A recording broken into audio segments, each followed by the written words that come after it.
Бисмиллахи р-Рахмани р-Рахим, вассалату вассаламу аля расулиллах, ва аля алихи ва сахбихи аджмаин. Амма ба'д. Дорогие зрители, мы продолжаем наши уроки. И сегодняшняя наша тема – сукун.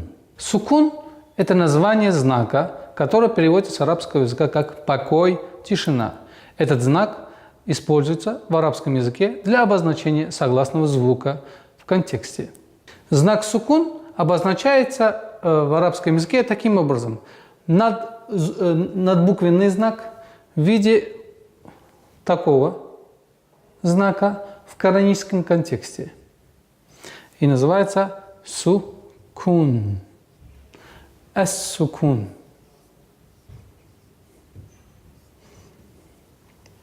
Как я уже сказал, она переводится как покой, тишина.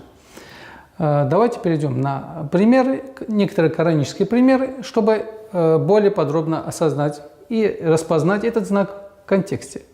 Некоторые примеры, например, из суры Аль-Фатиха. Например, «Ан'амта».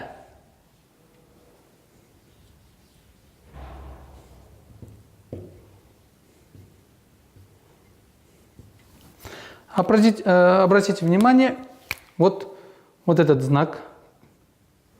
В этом слове «ан'амта» используется два раза. Следует обратить внимание на тот очень важный факт, что сукун в зависимости от звука, звучание будет отличаться. Каким образом? Так как у букв арабского алфавита имеются свои свойства, эти свойства тоже влияют на этот знак. Обратите внимание. «Ан-ам-та». Здесь два звука назализованные, то есть буква нун и мим. И с ним нужно, когда при произношении, нужно быть осторожным, чтобы они не переходили в взрывные звуки, звуки калькаля. Ана-амта. То есть нельзя скоростечно уходить от этого звука при произношении.